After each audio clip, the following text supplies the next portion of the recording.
सभी का डाउटनट पर। बेटा जी बात कर रहे हैं किसकी? मानव जनन की, जिसमें हम बात कर रहे थे किसकी? मादा जनन तंत्र की। ठीक है, आज भी क्या पढ़ेंगे?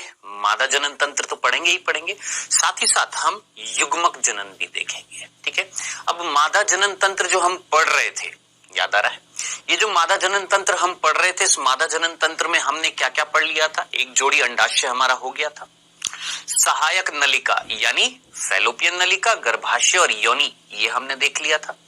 बाह्य जननेंद्रिय जिसे हमने भग या वल्वा बोला था, ये हो गया था। अब जरा सोचिए क्या बच गया यहाँ पर? सहायक ग्रंथि। तो वो हम पढ़ने वाले। अब यहाँ पर क्या, मादा जनन तंत्र में जो आखिरी चीज रह गई है वो रह गई है कौन? सहायक ग्रंथि। ठीक है, अब आपका प्रश्न होएगा नर में जो सहायक ग्रंथि थी, याद करिए 3 थी, कौन कौन सी? शुक्राशय, पुरोस्थ यानी प्रोस्टेट, और कंदमूत्र पथ यानी बल्बोरेथ्रल या काउपर। याद आ रही है? ये किसमें थी? नर में, जो एक तरल निकाल रही थी जिसका नाम था शुक्रीय प्लाज्मा, जिसमें शुक्राणु आ रहे थे, उसमें तैर रहे थे, वहां से पोषण ले रहे थे, और शुक्राणु प्लस शुक्रीय प्लाज्मा मिलकर क्या कहला रहा था? वीर्य। ठीक है, अब यहां पर जो सहायक ग्रंथि हैं किसमें? मादाओं में, वो 2 हैं। ठीक है, कौन कौन? 2 हैं। कौन कौन सी? सबसे पहली स्तन ग्रंथि, जिसको हम मैमेरी ग्लैंड बोलते हैं। ठीक है, और दूसरी है बार्थोलिन ग्रंथि। बार्थोलिन ग्रंथि, जिसको हम इंग्लिश में भी बार्थोलिन ही बोलते हैं। ठीक है, तो कुल मिलाकर हम ये 2 ग्रंथियां पढ़ने वाले हैं। ठीक है, अब सीधी सी बात है, ये ग्रंथियां कहीं ना कहीं सहायक ग्रंथियां कहला रही है, तो जनन में सहायता करेंगी। अब सबसे पहले हम किसकी बात करने वाले हैं? स्तन ग्रंथियों की। आइएगा, ध्यान से पढ़िएगा, किसकी बात करने वाले हैं बेटा? स्तन ग्रंथियों की। ध्यान से सुनना। सबसे पहला बिंदु जो स्तन ग्रंथि में आपने याद रखना है, क्या? ये विशिष्ट लक्षण है किसका? स्तनधारियों का। विशिष्ट लक्षण किसका? विशिष्ट लक्षण है, यानी विशेषकर ये सिर्फ और सिर्फ किस में मिलता है? स्तनधारियों में मिलता है। अब जरा सोचिए, नाम में क्या आ रहा है? स्तनधारी यानी मैमल्स, यानी वो जीव जिनमें स्तन ग्रंथियां मिलती हैं, उनको हमने क्या नाम दिया? स्तनधारी, यानी धारण किए हुए हैं क्या? स्तन ग्रंथियां। अब बात आ रही है स्तन ग्रंथियां स्तनधारियों में नर में होती है कि मादा में होती है? तो बेटा ये दोनों में होती है, नर में भी है, ये स्तन ग्रंथियां स्तनधारियों में नर में भी है और मादा में भी है। यानी मेरे अंदर भी है, एक नर में भी है और एक मादा में भी है। लेकिन बात आ रही है किसमें परिपक्व होती है, किसमें मैच्योर होती हैं? तो याद रखना, मादाओं में ये परिपक्व होती है। ठीक है, सिंपल सा था। नर में परिपक्व नहीं होती है। सिंपल, क्लियर है? तीसरी बात, तो हमने अभी तक क्या देखा? स्तन ग्रंथि जो सहायक ग्रंथि है किसकी? मादाओं में। ये स्तन ग्रंथियां मिलना विशिष्ट लक्षण है किसका? स्तनधारियों का, यानी मैमल्स में मैमरी ग्लैंड मिलेंगी।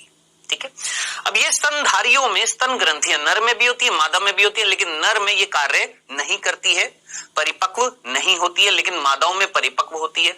अब मादाओं में परिपक्व कौन कराता है? तो ये भी याद रखना, मादाओं में विकास या परिपक्वन कौन कराता है? ये भी याद रखना, मादा के लैंगिक हार्मोन। अब जरा सोचिए, मादाओं में लैंगिक हार्मोन कौन होता है? टेस्टोस्टेरोन? नहीं, वो तो नर में होता है। मादाओं में 2 हार्मोन थे, कौन? प्रोजेस्टेरोन और एस्ट्रोजन। ठीक है, तो याद रखना, ये परिपक्वन जो होता है किसका? स्तन ग्रंथियों का। ये कौन कराता है बेटा? याद रखना, एस्ट्रोजन और प्रोजेस्टेरोन।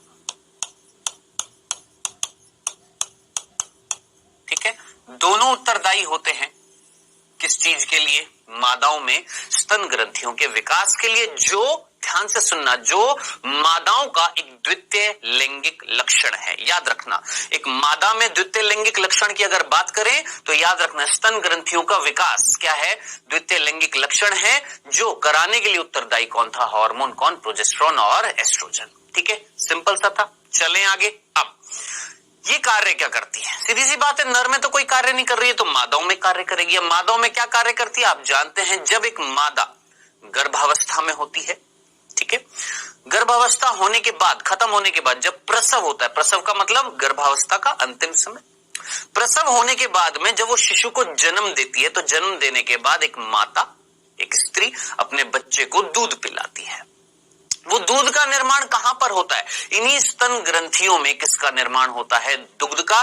तो दुग्ध एक पोषणीय पदार्थ है, किसके लिए, एक नवजात शिशु के लिए, और वो दुग्ध का निर्माण कहां पर होता है, इन स्तन ग्रंथियों में, किसमें, मादाओं में। ये सिंपल सी चीज थी। ठीक है, अब हम यहां पर पढ़ने वाले हैं इस स्तन ग्रंथि की संरचना। ठीक है, आइएगा बेटा जी, यहां पर ये जो स्तन ग्रंथि है इसकी अगर हम संरचना देखते हैं तो ध्यान से देखना। ये स्तन ग्रंथियों में सबसे पहला बिंदु जो आपने याद रखना है, ये स्तन ग्रंथियां मिलती कहां पर है। ठीक है, ये वाला जो क्षेत्र होता है जिसको हम क्या बोलते हैं, वक्षीय। ठीक है, वक्षीय भाग जो होता है हमारा, वक्षीय क्षेत्र जो होता है वहां पर मिलती है। ये वाला जिसको हम थोरैक्स बोलते हैं इंग्लिश में, थोरैक्स रीजन जो होता है या थोरैसिक रीजन जो होता है वहां पर मिलती है। ठीक है, दूसरा बिंदु, अब बेटा जी ध्यान से सुनना, ये वक्षीय भाग, यहां पर पसलियां भी होती हैं। कौन होती हैं, पसलियां। और वो पसलियां जो यहां पर होती हैं, जिनके ऊपर, देखिए ध्यान से सुनना, यहां पर मेरे पसलियां हैं। ठीक है, अब यहां पर इस साइड में जो पसलियां हैं, जिसके ऊपर क्या मिल रही है, स्तन ग्रंथियां मिल रही हैं, इन पसलियों को क्या बोला जाता है, ध्यान से सुनना बेटा जी, इन पसलियों को बोला जाता है व्रत। ध्यान से सुनना, क्या बोलते हैं, परशुक या पसली, जहां पर मांसपेशियां मिलती है, कौन सी, पेक्टोरेलिस मेजर। अब जिनको समझ में नहीं आया ध्यान से देखना। देखिए मान लेते हैं यहां पर मेरे पसलियां मिल रही हैं,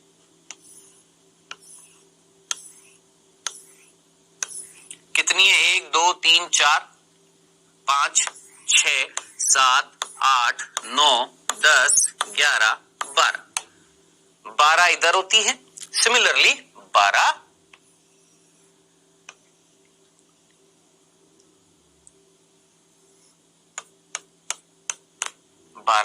इधर होती है।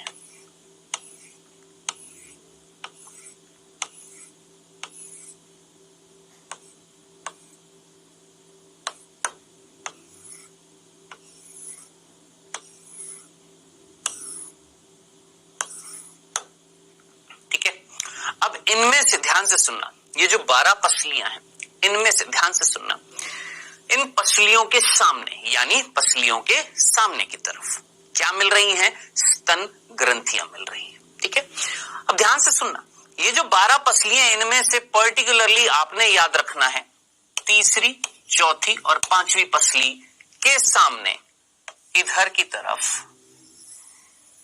क्या मिल रही है बेटा जी, स्तन ग्रंथियां मिल रही हैं। किसमें, नर में भी और मादा में भी। ठीक है, पसलियों को क्या बोला जाता है, परशुक। पसलियों को हड्डियां जो होती हैं यहां पर, उनको हम क्या बोलते हैं, परशुक। ठीक है, और इन परशुक के बीच में, ध्यान से सुनना, इन परशुक के बीच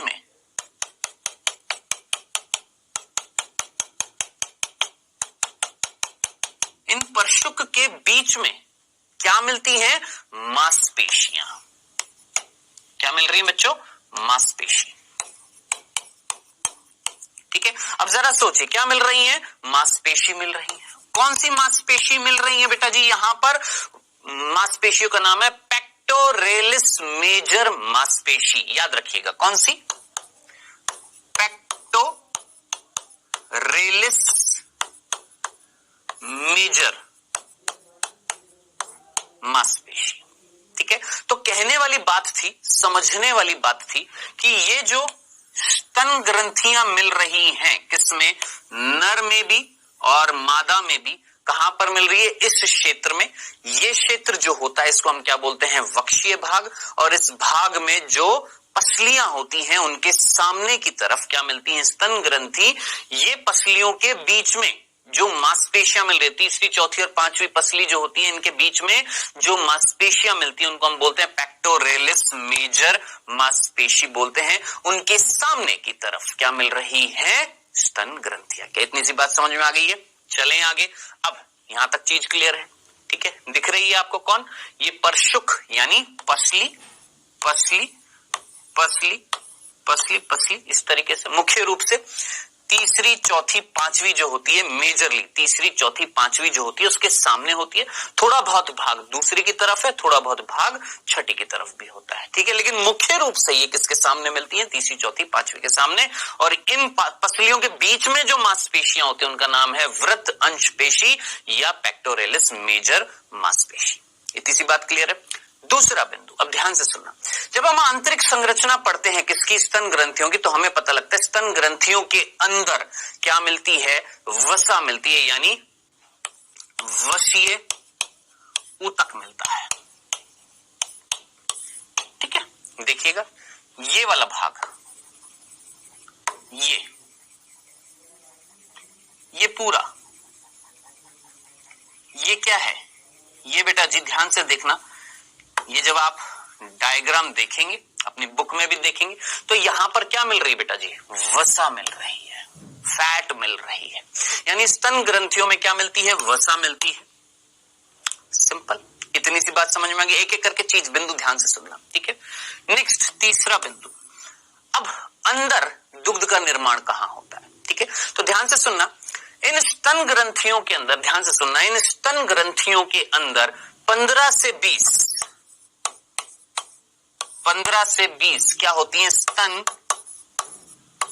पालिका या पालियां। क्या बोला हमने? 15 से 20 क्या होती है? स्तन पालियां। जैसे एक हम देखते हैं यहां पर,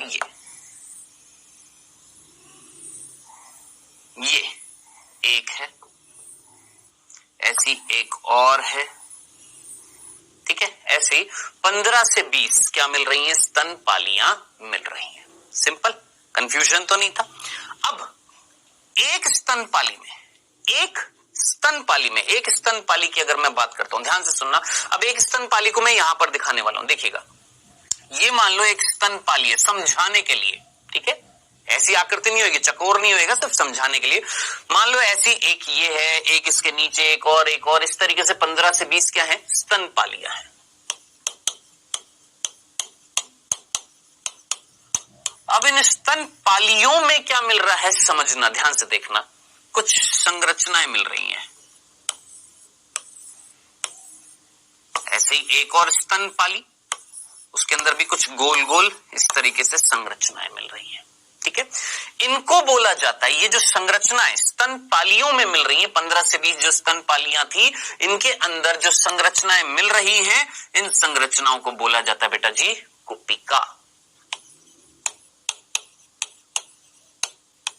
क्या बोला जाता है? कुपिका। अब मैं एक कुपिका यहां पर निकाल कर दिखा रहा हूं, मान लो ये कुपिका है, ठीक है? अब ये कुपिका जो है ये बनी हुई है कोशिकाओं से। कुपिका किससे बनी हुई है? कोशिकाओं से। यानी यहां पर क्या मिल रही है? कोशिका मिल रही है इस तरीके से,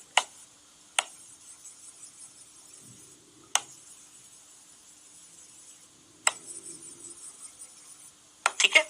और इन कोशिकाओं को क्या बोला जाता है बेटा जी? याद रखना, कुपिका कोशिका। सिंपल। क्या बोलते हैं बेटा इनको? कुपिका कोशिका, ठीक है? और यही कुपिका कोशिका जो होती है, ध्यान से सुनना, यही कुपिका कोशिका जो होती है, ये अंदर ये खाली जगह दिख रही, इसे हम बोलते हैं कुपिका गुहा। कुपिका गुहा, गुहा का मतलब खाली जगह, ठीक है? ये कुपिका कोशिका अंदर की तरफ यहां पर क्या निकालती हैं? दुग्ध निकालती हैं, दुग्ध का स्त्रावण करती है यहां पर, ठीक है। अब जरा सुनना, ध्यान से सुनना। एक सामान्य स्त्री जिसने संभोग प्रक्रिया नहीं दर्शाई है, या मैं बोलूंगा जो गर्भावस्था में अभी तक नहीं गई है, उसके अंदर क्या दुग्ध का निर्माण होता है? नहीं। जब वो गर्भावस्था में जाती है तब होता है दुग्ध का निर्माण। ठीक है। कौन प्रेरित करता है? ध्यान से सुनना। एक हार्मोन होता है जिसका नाम होता है प्रोलैक्टिन। कौन सा हार्मोन? प्रोलैक्टिन, जो दुग्ध निर्माण को प्रेरित करता है। क्या कराता है? दुग्ध का निर्माण करता है। यानी ये प्रोलैक्टिन हार्मोन आएगा और आकर इन कुपिका कोशिकाएं जो हैं, ये जो कुपिका कोशिकाएं हैं, इनको प्रेरित करेगा क्या? स्त्रावित करने के लिए यहां पर दुग्ध। सिंपल। फिर से बताऊं, वापस से सुनना। देखिए, ये स्तन ग्रंथियां, इन स्तन ग्रंथियों के अंदर मिल रही है वसा। ठीक। नेक्स्ट, प्रत्येक स्तन ग्रंथि में 15 से 20 क्या है? स्तन पालियां। ठीक। एक स्तन पाली हमने यहां पर देखी, इस स्तन पाली के अंदर बहुत सारी क्या मिल रही हैं? कुपिका। हमने एक कुपिका को बाहर निकाल कर देखा, हमें पता लगा कुपिका जो है वो किससे बनी हुई है? कुपिका कोशिकाओं से, और बीच में खाली जगह क्या कहला रही है? कुपिका गुहा। एक हार्मोन जिसका नाम है प्रोलैक्टिन, जो एक महिला में, एक स्त्री में गर्भावस्था के दौरान प्रेरित करेगा इन कुपिका कोशिकाओं को स्त्रावित करने के लिए क्या? दुग्ध। ठीक है। अब दुग्ध यहां पर आ गया। मान लेते हैं एक स्त्री गर्भावस्था में है और प्रोलैक्टिन ने दुग्ध स्त्रावण को प्रेरित कर दिया, यहां पर आ गया दुग्ध। ठीक। चले आगे। चल, अब यहां पर बीच में क्या बन रहा है? दुग्ध बन रहा है। कंफ्यूजन तो नहीं था? पक्का। चलें आगे। अब ध्यान से सुनना। अब बेटा, ये दुग्ध जो है बाहर आएगा। बाहर मतलब ये कुछ नलिकाओं में छोड़ा जाएगा। ध्यान से देखना, यहां से एक नलिका, यहां से एक नलिका, यहां से एक नलिका, यहां से एक नलिका, यहां से एक नलिका, यानी हर कुपिका से क्या निकल रही है? जरा सोच समझकर मुझे बताएंगे। कुछ नलिकाएं, और ये सारी नलिकाएं जुड़ गई हैं और जुड़कर एक कॉमन, एक समान नलिका का निर्माण किया है जिसका नाम है स्तन नलिका। तो अब आप मुझे बताएं, एक स्तन पाली से, ये पूरी एक स्तन पाली से क्या निकल रही है? स्तन नलिका। ठीक है। अब ये स्तन नलिका जो थी, ये किससे निर्मित हुई थी? कई सारी नलिकाएं जो हर एक कुपिका से दुग्ध को लेकर आ रही थी, सारी जुड़ गई और बना दी क्या? स्तन नलिका। ऐसे ही यहां से भी क्या निकलेगी? स्तन नलिका। ऐसे ही एक और पाली से क्या निकलेगी? स्तन नलिका। सिंपल, कोई दिक्कत तो नहीं थी। चले आगे। अब इधर देखिएगा। ठीक है, एक और बना देता हूं। ये स्तन पाली है, यहां से भी क्या निकल रही है? स्तन नलिका। ठीक है। अब देखिए, ये स्तन नलिका, कुछ स्तन नलिकाएं जुड़ जाएंगी। अब आप देखिए, स्तन नलिका, ये भी स्तन नलिका, ये भी स्तन नलिका, ये भी स्तन नलिका क्या हो गई है? जुड़ गई है ना। और जुड़कर जो एक कॉमन नलिका बन रही है, ये वाली, इसको हम बोलते हैं स्तन वाहिनी।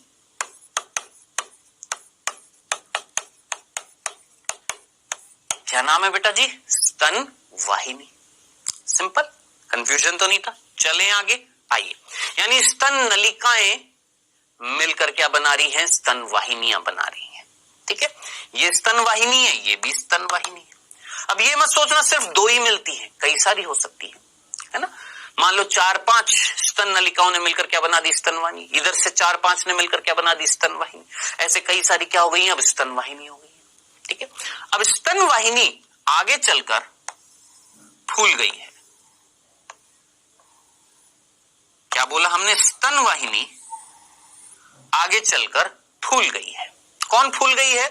ये स्तन वाहिनी आगे की तरफ आ रही थी और क्या हो गई है? फूल गई है। ये फूला हुआ भाग जो है किसका? स्तन वाहिनी का। बेटा जी, इसे बोला जाता है स्तन तुम्बिका।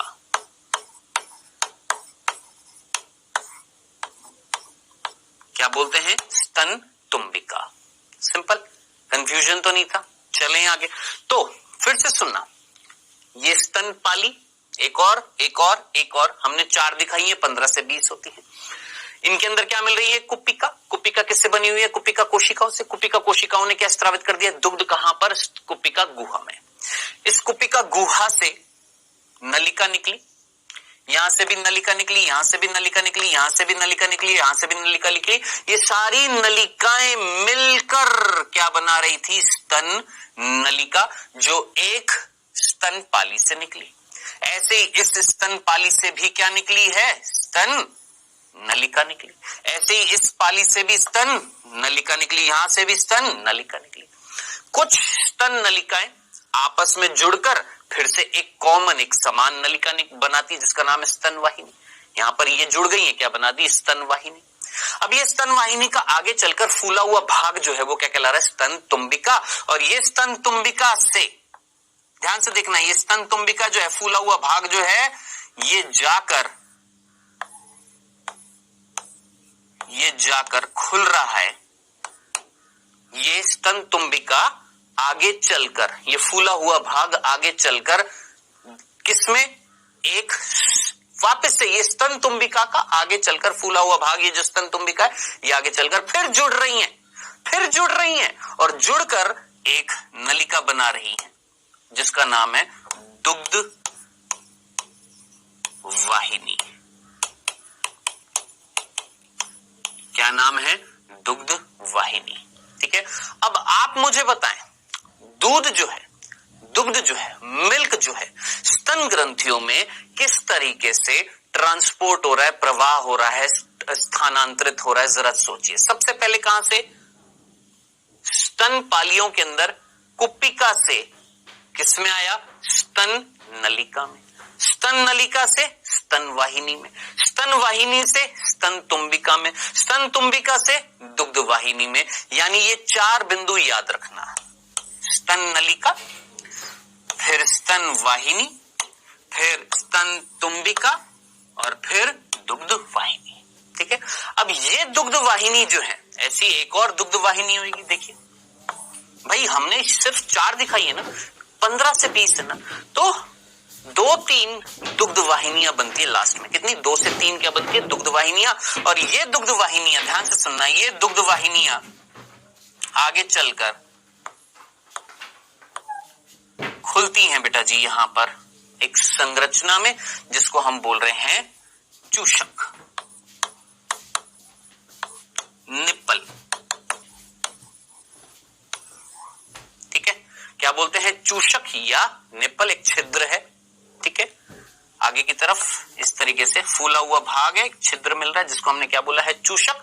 अब नाम से पता लग रहा है चूषक, यानी एक नवजात शिशु, छोटा सा बच्चा जो अभी पैदा हुआ है, जब उसकी माता उसको स्तनपान कराती है, यानी उसको दुग्ध पिलाती है, तो वो इन चूषकों को जो स्तन ग्रंथि पर मिल रहे हैं, इनको क्या करता है? सक करता है, इनको चूसता है, जिससे दुग्ध आगे की तरफ प्रभाव करके उसके पास जाता है। ठीक है।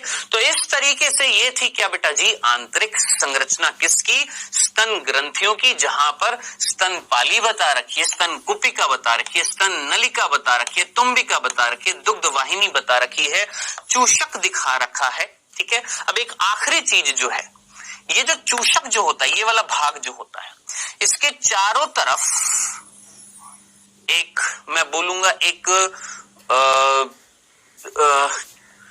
एक संरचना है, जिसमें भरे पड़े हैं क्या? वर्णक। जिसमें क्या मिल रहे हैं? चारों तरफ क्या मिल रहे हैं? वर्णक। ठीक है।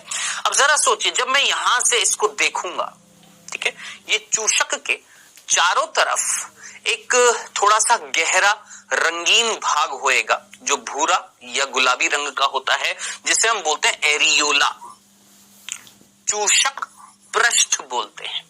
ठीक है। इस तरीके से ये वाला जो क्षेत्र जो होता है, जिसमें वर्णक मिलते हैं, क्या मिलते हैं? वर्णक मिलते हैं इस चूषक के साइड में, जिसको हम बोलते हैं एरियोला। यहां पर वर्णक मिल रहे हैं, जिसकी वजह से ये भाग थोड़ा सा रंगीन हो जाता है। ठीक है। यहां पर रंग उत्पन्न हो रहा है, गहरा। ठीक है। तो कुल मिलाकर ये थी क्या बेटा जी? स्तन ग्रंथियां। सीधी सी बात है। अब यहां पर एक बिंदु और बताना जरूरी है, देखिएगा, जरा ध्यान से सुनना बेटा जी। मैंने आपको बताया कि दुग्ध का निर्माण सामान्य महिला में नहीं हो रहा है। किसमें हो रहा है? एक गर्भावस्था महिला में हो रहा है, जिसने गर्भ धारण कर लिया, उसमें दुग्ध का निर्माण हो रहा है। लेकिन क्या वो दुग्ध का स्त्रावण कर रही है क्या? नहीं, दुग्ध का स्त्रावण कब होएगा? जब प्रसव हो जाएगा, जब बच्चा पैदा हो जाएगा। ठीक है, तो जैसे बच्चा पैदा होता है तो वो जो दुग्ध अंदर स्तन ग्रंथियों में बना हुआ था उसको बाहर निकालने के लिए, दुग्ध को बाहर निकालने के लिए उत्तरदायी जो हार्मोन होता है, उस हार्मोन का नाम याद रखना है आपने, ऑक्सीटोसिन। तो ऑक्सीटोसिन क्या कार्य कर रहा है, जरा सोच के मुझे बताएं। दुग्ध निर्माण करा रहा है कि दुग्ध का स्त्रावण कर रहा है? सोचिए, दुग्ध निर्माण कौन कर रहा था? प्रोलैक्टिन। लेकिन दुग्ध स्त्रावण कौन करेगा? याद रखना, दुग्ध स्त्रावण कौन करेगा? भूल मत जाना, कौन? ऑक्सीटोसिन। ये प्रश्न आपसे पूछा जाएगा, भूल मत जाना। तो दुग्ध स्त्रावण कौन? ऑक्सीटोसिन। दुग्ध का निर्माण कौन? प्रोलैक्टिन। दूध बनाएगा कौन? निर्मित कौन करेगा? प्रोलैक्टिन। और उस दूध को स्तन ग्रंथियों से बाहर निकालने के लिए उत्तरदायी कौन सा हार्मोन है? ऑक्सीटोसिन।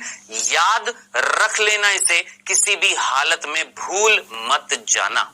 ठीक है, तो ये हमारी खत्म हुई है क्या? स्तन ग्रंथि। अब जरा जल्दी से एक बार पीछे की तरफ चलते हैं। और मैंने आपको बताया था क्या कि मादाओं में सहायक ग्रंथियां दो थी, एक है स्तन ग्रंथि और दूसरी है कौन सी? बार्थोलिन ग्रंथि। ये हमने देख ली। अब दूसरी कौन सी देखो, बताया था क्या कि मादाओं में सहायक ग्रंथियां दो थी, एक है स्तन ग्रंथि और दूसरी है कौन सी? बार्थोलिन ग्रंथि। ये हमने देख ली। अब दूसरी कौन सी देखने वाले हैं? बार्थोलिन ग्रंथि। आइए ध्यान से देखते हैं बेटा जी, किसकी बात करते हैं? बार्थोलिन ग्रंथि की। समझना बेटा, ध्यान से देखना। देखिए, बार्थोलिन ग्रंथि, अब ये कहां मिल रही है और क्या कर रही है, बस इतनी सी बात है। आप मुझे बताएं, पिछले लेक्चर में हमने भग देखा था, बाह्य जननेंद्रिय मादा में देखी थी, जिसमें याद आ रहा है कहीं ना कहीं आपको एक वृद्ध भगोष्ठ था जिसके अंदर लघु भगोष्ठ था। याद आ रहा है? वृद्ध भगोष्ठ त्वचा के फोल्ड थे, ठीक है, दो थे, एक वृद्ध भगोष्ठ और एक लघु भगोष्ठ। लघु भगोष्ठ के अंदर याद करिएगा, लघु भगोष्ठ के अंदर दो छिद्र मिल रहे थे। एक था क्या बेटा जी? योनि द्वार। और एक था क्या बेटा जी? मूत्र द्वार। एक था क्या? योनि द्वार और एक था क्या? मूत्र द्वार। ठीक है, तो ये जो योनि द्वार जो था, ये वाला योनि द्वार जो था, या ये जो योनि छिद्र जो था, इसके चारों, इसके दोनों तरफ, इधर और इधर एक जोड़ी, इधर भी और उधर भी एक जोड़ी क्या मिल रही है? बार्थोलिन ग्रंथि। तो बार्थोलिन ग्रंथि कहां मिल रही है? पहला बिंदु कहां पर मिल रही है बेटा जी? योनि द्वार के दोनों तरफ एक जोड़ी क्या मिल रही है? बार्थोलिन ग्रंथि। ठीक है, तो याद रखना, कहां पर? योनि द्वार के दोनों तरफ एक जोड़ी पाई जाती है, पाई जाती है। ठीक है, तो पहले तो हमने देख ली कहां पर, स्थिति देख ली कहां पर मिल रही है। दूसरा और आखिरी बिंदु, क्या कार्य कर रही हैं? बस इतना सा कार्य क्या कर रही हैं? तो बेटा ये दोनों ग्रंथियां जो हैं, ये श्लेष्मा स्त्रावित करती हैं, श्लेष्मा स्त्रावित करती हैं। अब आप मुझे बताएं, ये श्लेष्मा जब यहां पर फैल जाएगा, इस जगह पर श्लेष्मा फैल जाएगा, ठीक है, तो संभोग प्रक्रिया क्या हो जाएगी? सुगम हो जाएगी। संभोग प्रक्रिया जो है वो कैसी हो जाएगी? आसान हो जाएगी या सुगम हो जाएगी? यानी आसानी से एक नर अपने बाह्य जननेंद्रिय शिशन को इस योनि द्वार से अंदर क्या कर सकता है? प्रतिस्थापित कर सकता है और वीर्य सेचन कर सकता है। ठीक है, तो एक तरीके से हम बोल सकते हैं ना, श्लेष्मा क्या करती है? सोचिए, ये श्लेष्मा चिकनाहट दे रही है, लुब्रिकेट कर रही है। अब थोड़ा सा सोचिए, दिमाग लगाएं। नर में सहायक ग्रंथियां थी, याद करिए, नर में सहायक ग्रंथियां थी, 3 थी। कौन कौन सी? शुक्राशय, कौन सी? प्रोस्टेट, और तीसरी कौन सी थी? बल्बोयूरेथ्रल। इन 3 में से कौन सी ग्रंथि है जो बार्थोलिन ग्रंथि के जैसा कार्य कर रही है? यहां पर जैसा कार्य यहां पर बार्थोलिन ग्रंथि कर रही है श्लेष्मा, ऐसा नर में किसने किया था? याद करिए, कोई चिकनाहट दी थी, कोई ग्रंथि थी जिसने श्लेष्मा निकाली थी, जिसने सुगम कर दिया था किसको? संभोग प्रक्रिया को। याद करिए कौन थी? याद करिए, नर में बल्बो यूरेथ्रल या काउपर। याद आ रहा है? ये वो ग्रंथि थी जो बिल्कुल सेम टू सेम इस ग्रंथि के जैसा कार्य कर रही थी।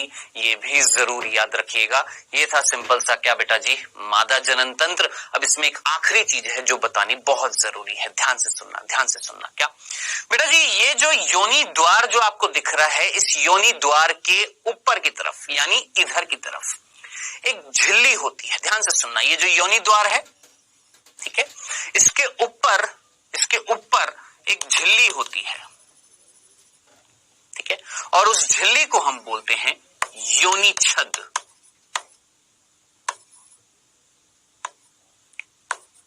क्या बोलते हैं? योनि छद या हाइमन। क्या बोलते हैं? योनि छद या हाइमन। तो क्या बोला मैंने?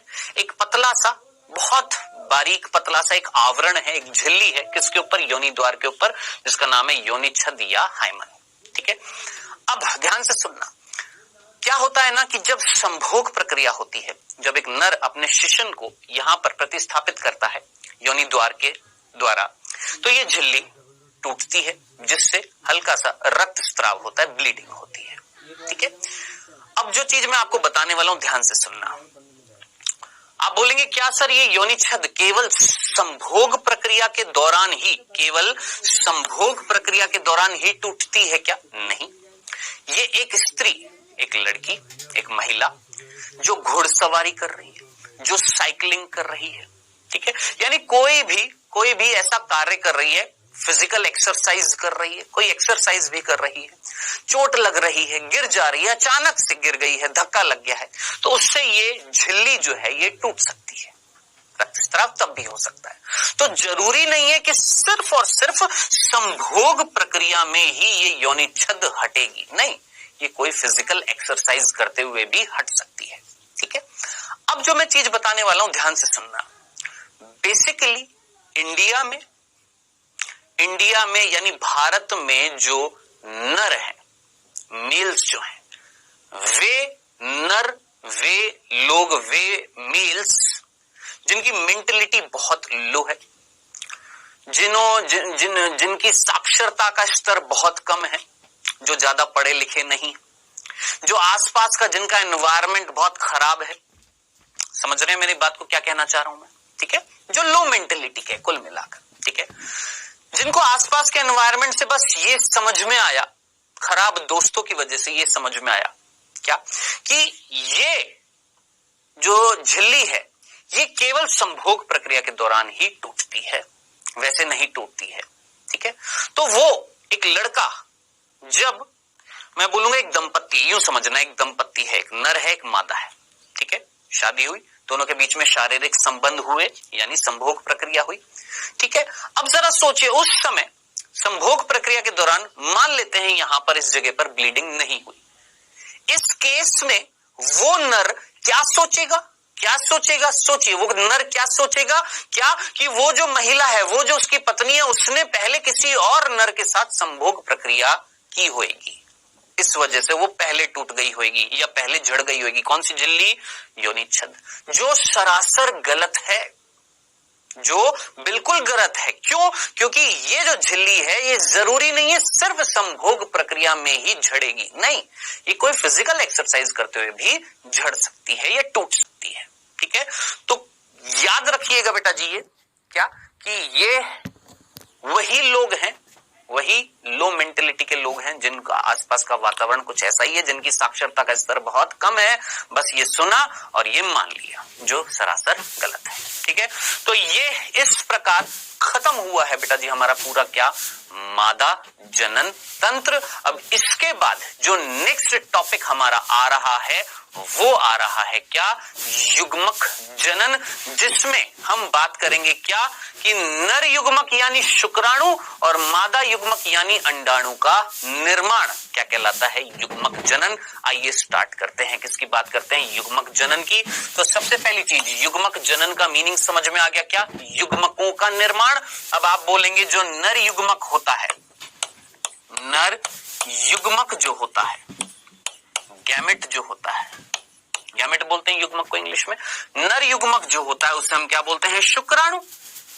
क्या बोलते हैं, शुक्राणु। और इस शुक्राणु के निर्माण की प्रक्रिया, नर युग्मक शुक्राणु के निर्माण की प्रक्रिया जो होती है, उस प्रक्रिया को, उस निर्माण प्रक्रिया को हम क्या बोलते हैं, शुक्र जनन, स्पर्मेटोजेनेसिस।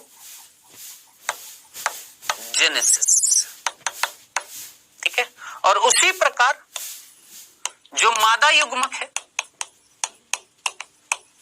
जिसे हम क्या बोलते हैं, अंडाणु।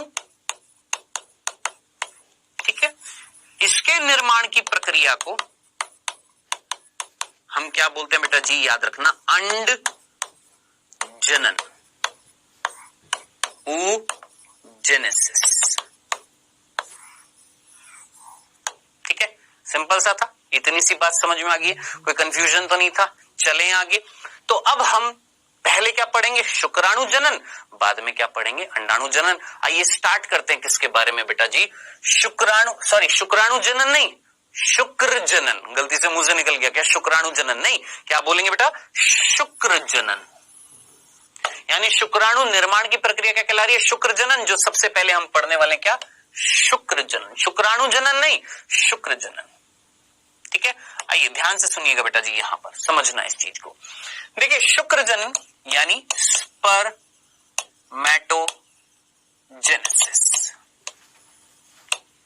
सबसे पहला बिंदु आपने याद रखना, पहले मैं दिखा देता हूं कैसा होता है, किस तरीके से होता है। कुछ इस तरीके से होता है क्या, ये शुक्र जनन। ठीक है, अब ये चीज अभी समझ में नहीं आएगी, मैं बाद में भी दिखाऊंगा, टेंशन नहीं लेने का, ये आएगा समझ में। पहले बिंदु ध्यान से सुनना, ये शुक्र जनन कब स्टार्ट होता है। ठीक है, तो याद रखना, एक नर में जो युग्मक शुक्राणु है उसके निर्माण की प्रक्रिया शुक्र जनन कब प्रारंभ होती है, जब एक नर में यौवन प्राप्ति होती है।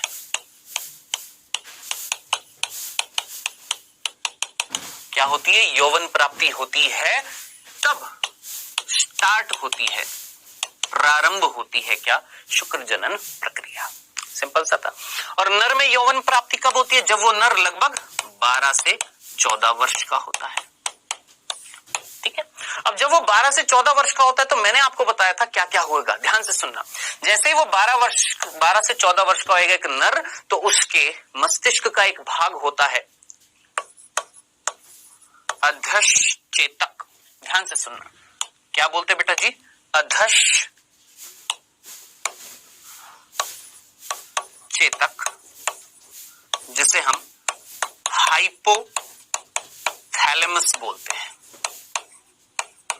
याद आ रहा है, पहले बताया हुआ है। क्या बोला मैंने, एक नर में जब यौवन प्राप्ति होती है तो स्टार्ट हो जाता है क्या, शुक्र जनन, यानी शुक्राणु निर्माण प्रक्रिया स्टार्ट हो जाती है। यानी एक नर जैसे ही 12 से 14 वर्ष का होता है तो उसके मस्तिष्क का एक भाग होता है हाइपोथैलेमस, जिससे एक हार्मोन निकलता है, कौन, जीएनआरएच। जीएनआरएच की फुल फॉर्म बता चुका हूं, गोनेडोट्रोफिन स्त्रावी hormone, gonadotropin releasing hormone, already पहले के लेक्चर में बता चुका हूं। अब ये जीएनआरएच किसके पास जाता है, पीयूष ग्रंथि के पास, बताया हुआ है। पीयूष ग्रंथि के पास जाकर उसको प्रेरित करता है और बदले में पीयूष ग्रंथि क्या निकालती है, याद करिए, 2 हार्मोन। एक का नाम होता है एलएच और एक का नाम होता है एफएसएच। अगर आपको याद आ रहा हो, ये एलएच किसके पास गया था, याद करिए, ये एलएच गया था लीडिग कोशिका, और उस लीडिग कोशिका के पास जाकर उसको प्रेरित किया क्या निकालने के लिए? एक हार्मोन, नर लैंगिक हार्मोन। कौन सा पुंजन? टेस्टोस्टेरोन।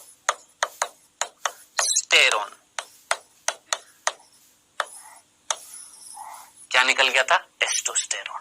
सिंपल सा, ये चीज मैं आपको पहले भी बता चुका हूं, ठीक है। अब इसके आगे क्या होएगा शुक्र जनन में, वो मैं आपको बताने वाला हूं। ध्यान से देखना बेटा। देखिए, शुक्र जनन जो प्रक्रिया होती है, ध्यान से सुनना, अभी इसको यहीं पर रोक रहा हूं, पहले एक और चीज बता रहा हूं। शुक्र जनन प्रक्रिया जो होती है बच्चों, वो 2 चरणों में होती है। कितने चरणों में होती है? 2 चरणों में होती है। पहली जो होती है उसका नाम, ध्यान से सुनना, उसे हम क्या बोलते हैं? शुक्राणु प्रसू जनन, जिसे हम इंग्लिश में बोलते हैं स्पर्मेटिडोजेनेसिस।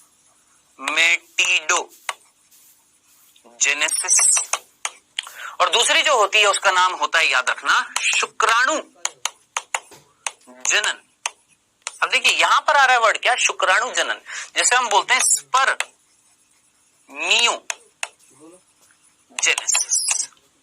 ठीक है। तो हमने क्या बोला कि शुक्र जनन, जिसको हम क्या बोलते हैं? स्पर्मेटोजेनेसिस, ये 2 चरणों में संपन्न होती है, 2 स्टेज में संपन्न होती है, 2 स्टेप्स में, 2 चरणों में संपन्न हो रही है। सबसे पहला जो होता है वो होता है क्या? शुक्राणु प्रसूजनन, और दूसरा होता है क्या? शुक्राणु जनन। तो सबसे पहले हम क्या पढ़ेंगे? शुक्राणु प्रसूजनन, फिर उसके बाद पढ़ेंगे शुक्राणु जनन, ठीक है। आइए सबसे पहले बात कर रहे हैं किसकी? शुक्राणु प्रसूजनन की। ध्यान से सुनना क्या होएगा शुक्राणु प्रसूजनन में। शुक्र जनन का पहला भाग शुक्राणु प्रसूजनन क्या होएगा? ध्यान से सुनिएगा बेटा। आपको याद आ रहा है कहीं ना कहीं एक वृषण के अंदर शुक्र जनक नलिकाएं थी, याद आ रहा है? उन शुक्र जनक नलिकाओं के बीच में कुछ लेडिग कोशिकाएं थी, याद आ रहा है? ठीक है। इन शुक्र जनक नलिकाओं के अंदर कोई जर्म कोशिकाएं थी और आधार पर सर्टोली कोशिकाएं थी, पढ़ चुके हैं हम ऑलरेडी, ठीक है। अब क्या होएगा देखिएगा, शुक्राणु प्रसूत जनन में क्या होता है, ध्यान से सुनना। ये LH याद करिए, इन लेडिग कोशिकाओं के पास आ रहा था हार्मोन, कौन सा? LH, और बदले में इन्होंने क्या निकाला था? टेस्टोस्टेरोन निकाला था। क्या निकाला? टेस्टोस्टेरोन। ये मैंने आपको ऑलरेडी अभी बताया, क्या निकाल दिया? टेस्टोस्टेरोन। अब ये टेस्टोस्टेरोन बेटा जी जाएगा अंदर, कहां चला गया? अंदर। और अंदर जाकर, ध्यान से सुनना, अंदर जाकर इन जर्म कोशिकाओं को, ये जो जर्म कोशिकाएं अंदर मिल रही है, याद आ रहा है जर्म कोशिकाएं थी, वो जर्म कोशिका, ध्यान से सुनना, वो जर्म कोशिका जिनको ये टेस्टोस्टेरोन जो अंदर आया है उनको प्रेरित करता है। कौन? टेस्टोस्टेरोन जिन जर्म कोशिकाओं को प्रेरित करता है लगातार क्या करने के लिए? विभाजन करने के लिए। उन्हें हम बोलते हैं प्राथमिक जर्म कोशिका। क्या बोलते बेटा जी? प्राथमिक जर्म कोशिका। तो मेरे ख्याल से इतनी सी बात समझ में आई, कौन? कि प्राथमिक जर्म कोशिका कौन सी थी? वो कोशिकाएं जिन पर कौन आ रहा था? टेस्टोस्टेरोन,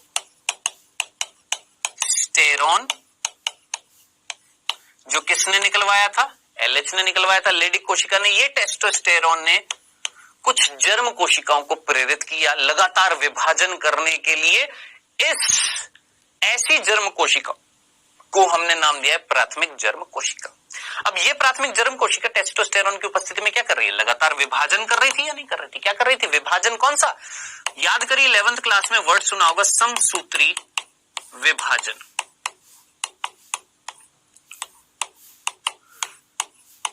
कौन सा विभाजन? समसूत्री विभाजन। एक ऐसा विभाजन जिसमें गुण सूत्रों की संख्या क्या रहती है? समान। मान लेते हैं ये हमारी प्राथमिक जर्म कोशिका है, मान लेते हैं। इसने क्या किया? समसूत्री विभाजन। और जब ये समसूत्री विभाजन करेगी तो 2 कोशिकाएं बनेंगी छोटी छोटी, और दोनों में गुण सूत्रों की संख्या किसके जैसी होगी? जो इनकी मात्र कोशिका यानी जितना प्राथमिक जर्म कोशिका में गुणसूत्र होंगे कितने होते हैं 2n यानी 46 होंगे। ठीक है, तो इनसे जो कोशिकाएं बनेंगी उनमें भी कितने होंगे 46 यहाँ नाम में क्या रहा है समसूत्री यानी समान गुणसूत्रों की संख्या। ऐसा विभाजन क्या कहलाएगा समसूत्री। तो यहां से ये जो छोटी छोटी दो कोशिकाएं बन रही हैं बेटा जी इनका नाम होता है याद रखना शुक्राणु जन कोशिका या सिंपल शुक्राणु जन, जिसको हम इंग्लिश में बोलते हैं स्पर्मेटोगोनिया।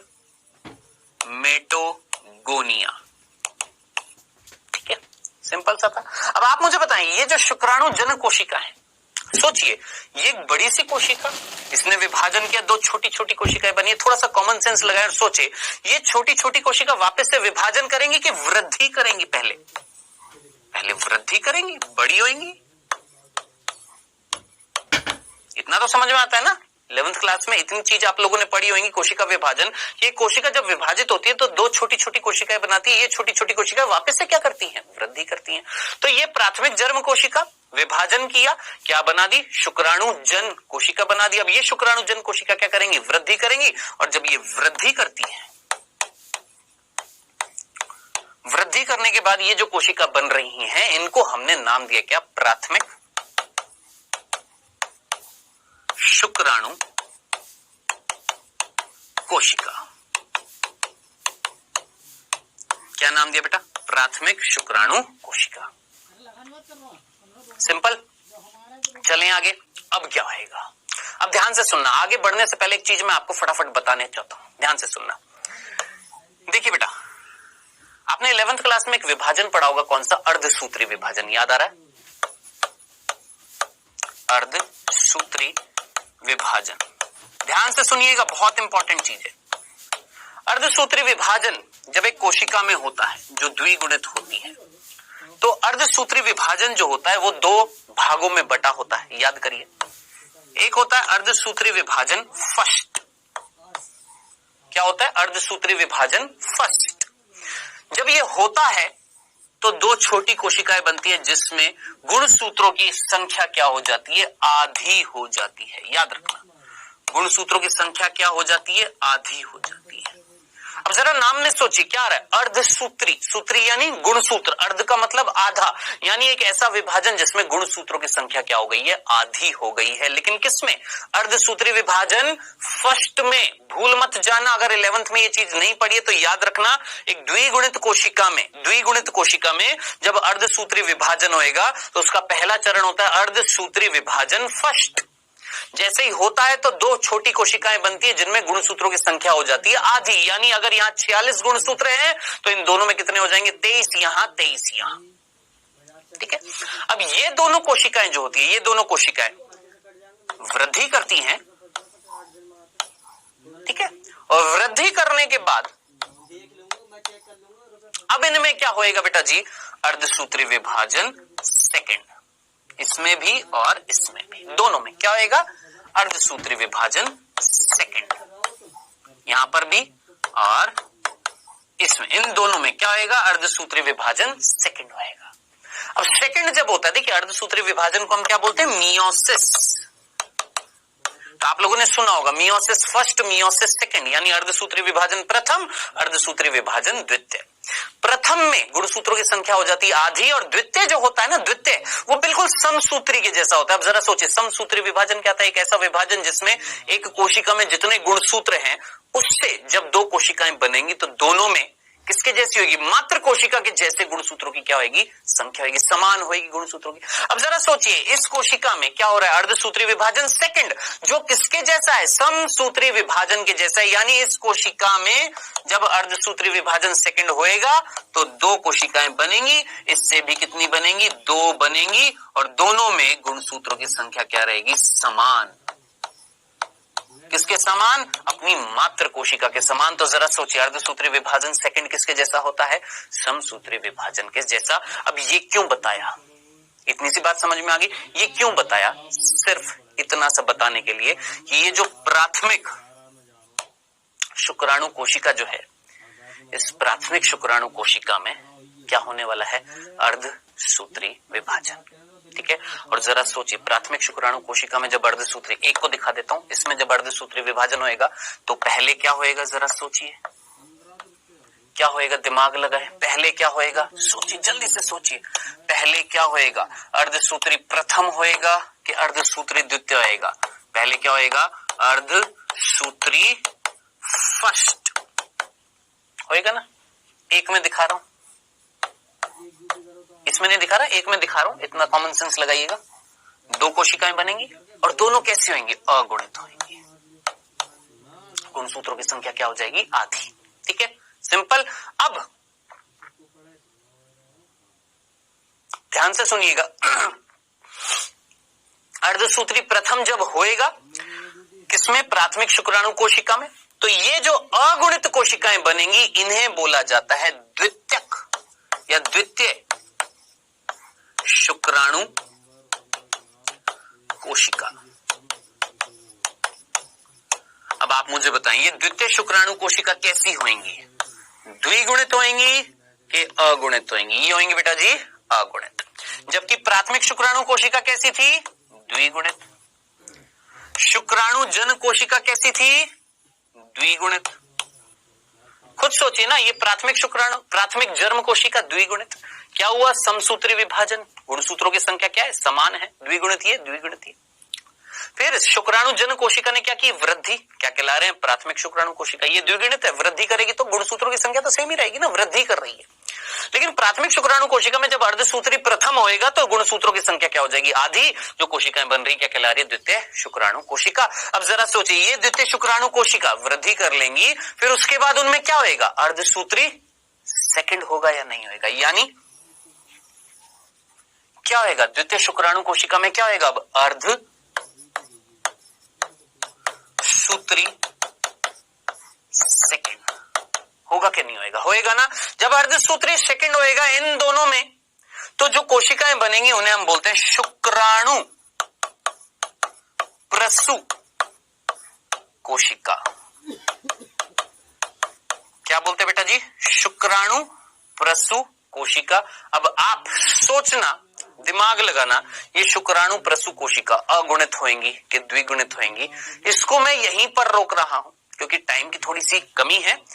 ये टेंशन मत लेना अगर समझ में नहीं आया है, अगले लेक्चर में जब मैं आऊंगा तो वापस से दोहरा दूंगा, वापस से पूरी प्रक्रिया दोहरा दूंगा। ठीक है, तो अभी के लिए सिर्फ इतना सा समझाने के लिए नेक्स्ट लेक्चर में फिर से दोहरा दूंगा ताकि कोई कमी पेशी ना छूट जाए। ठीक है, अब बेटा जी समय हुआ है किस चीज का, एक बार मैं जल्दी से बता देता हूं किस चीज का, रिवीजन का। 1 मिनट, हमने क्या क्या पढ़ा है आज। हमने मादा जनन तंत्र खत्म किया। मादा जनन तंत्र में ध्यान से सुनना, मादा जनन तंत्र में हमने पढ़ी सहायक ग्रंथियां कौन सी, स्तन ग्रंथियां, और हमने पढ़ी बार्थोलिन ग्रंथियां। स्तन ग्रंथियां दुग्ध का निर्माण कर रही थी और बार्थोलिन ग्रंथि श्लेष्मा का निर्माण कर रही थी। दुग्ध एक पोषणीय पदार्थ है जो एक नवजात शिशु को दिया जाता है एक माता के द्वारा। ठीक है, ये हमने बात करी। हमने स्तन ग्रंथियों की आंतरिक संरचना देखी, वक्षीय भाग पर मिल रही थी, पसलियों के आगे मिल रही थी, उन पसलियों के बीच में क्या मिल रही थी, पेक्टोरलिस मेजर मांसपेशी मिल रही थी। स्तन ग्रंथियों के अंदर 15 से 20 क्या मिल रही थी, स्तन पालियां मिल रही थी, प्रत्येक पाली में क्या मिल रही थी, कुपिका मिल रही थी। कुपिका किससे बनी हुई थी, कोशिकाओं से बनी हुई थी। उन कोशिकाओं ने दुग्ध का स्त्रावण किया था या दुग्ध का निर्माण किया था, किसकी उपस्थिति में, एक हार्मोन कौन सा, प्रोलैक्टिन, गर्भावस्था के दौरान। वो दुग्ध कहां पर इकट्ठा हो गया था, कुपिका की गुहा में। वो गुहा से कौन लेकर आ रही थी, नलिकाएं। वो मिलकर सारी नलिकाएं एक बनी थी जो किससे निकल रही थी, एक स्तन पाली से एक नलिका निकल रही थी, क्या नाम था, स्तन नलिका। ऐसी कई सारी स्तन नलिकाएं मिलकर क्या बना रही थी, स्तन वाहिनी। स्तन वाहिनी का फूला हुआ भाग स्तन तुम्बिका, स्तन तुम्बिकाएं आगे जाकर किसमें खुल रही थी, दुग्ध वाहिनी में, और दुग्ध वाहिनी आगे चलकर खुल रही थी किसमें, चूषक में। सिंपल, ये क्या थी, स्तन ग्रंथियां। ठीक है, फिर हमने बात करी बार्थोलिन ग्रंथि जो क्या स्त्रावित कर रही थी, श्लेष्मा कहां पर मिल रही थी, योनि द्वार के दोनों तरफ मिल रही थी। फिर हमने बात करी योनि द्वार जो होता है उसके ऊपर एक आवरण मिलता है, एक झिल्ली मिलती है जिसका नाम था योनि छद्म, जो जरूरी नहीं है सिर्फ संभोग प्रक्रिया में ही हटे, वो किसी भी फिजिकल एक्सरसाइज करते हुए भी हट सकती है। ये हमने बात करी।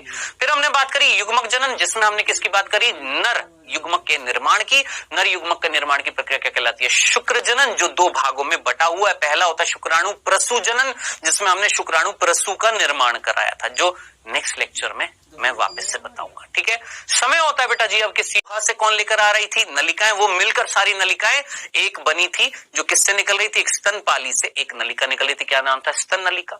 ऐसी कई सारी स्तन नलिकाएं मिलकर क्या बना रही थी? स्तन वाहिनी। स्तन वाहिनी का फूला हुआ भाग स्तन तुंबिका। स्तन तुंबिकाएं आगे जाकर किसमें खुल रही थी? दुग्ध वाहिनी में, और दुग्ध वाहिनी आगे चलकर खुल रही थी किसमें? चूषक में।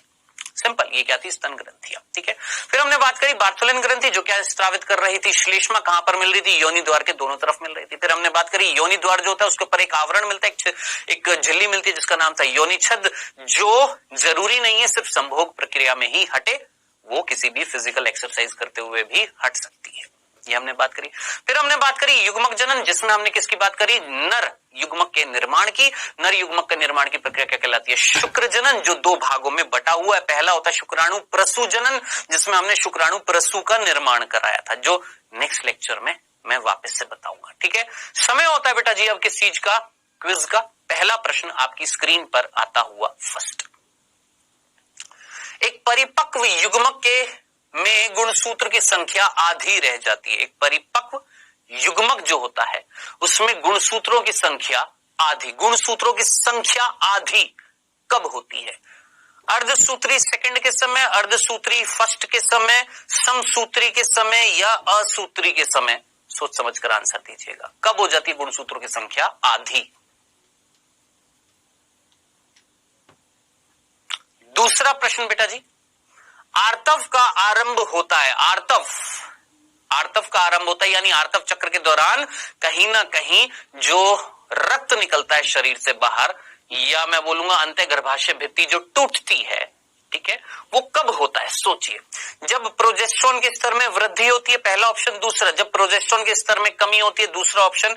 एफएसएच के स्तर में वृद्धि होती है, ये उपरोक्त में से कोई नहीं। सोचिए, मैंने आपको पिछले लेक्चर में बताया था कि अंतः गर्भाशय भित्ति कब टूटती है? जब टूटेगी तो रक्त स्रावित होएगा। कब होती है ये? चलिए, समय हुआ समाप्त। आइए डिस्कस करते हैं बेटा। पहला प्रश्न था कि भैया युग्मक जब बनाते हैं तो गुणसूत्रों की संख्या आधी कब हो जाती है? अभी अभी मैंने आपको बताया था कि अर्धसूत्री प्रथम जो होता है उसमें गुण वो जब हो जाता है तो गुणसूत्रों की संख्या क्या हो जाती है? आधी हो जाती है, बताया था ना। जबकि अर्धसूत्री सेकंड किसके जैसा होता है? समसूत्री के जैसा। सिंपल, तो करेक्ट आंसर क्या हो जाएगा? सेकंड। दूसरा प्रश्न था कि आर्तव का आरंभ कब होता है, यानी अंतः गर्भाशय भित्ति कब टूटती है? जरा सोचिए, मैंने आपको पिछले लेक्चर में बताया था कि प्रोजेस्टेरोन जो होता है जो बनाए रखता है अंतः गर्भाशय भित्ति को, एंडोमेट्रियम को, लेकिन जब इसका स्तर कम हो जाएगा तो टूट जाएगी, और टूटेगी तो रक्त स्त्राव होएगा, ब्लीडिंग होएगी, तो क्या कहलाएगा? आर्तव कहलाएगा। तो ये कब होता है? जब प्रोजेस्टेरोन के स्तर में क्या आती है? कमी आती है, बताया था। ठीक है, ये था बेटा जी क्विज। आई होप मैक्सिमम बच्चों के आंसर सही रहे होंगे। ये है बेटा जी आज का होमवर्क। सिंपल से 3 प्रश्न है, जरूर करिएगा, बिल्कुल करिएगा, जरूर करिएगा। ठीक है, अब मिलेंगे नेक्स्ट लेक्चर में और बात करेंगे किसकी? शुक्राणु की संरचना तो पढ़ेंगे ही पढ़ेंगे, साथ ही साथ ये जो शुक्र जनन है इसे भी क्या करेंगे? खत्म करेंगे। ठीक है, okay then, tata, bye bye, take care.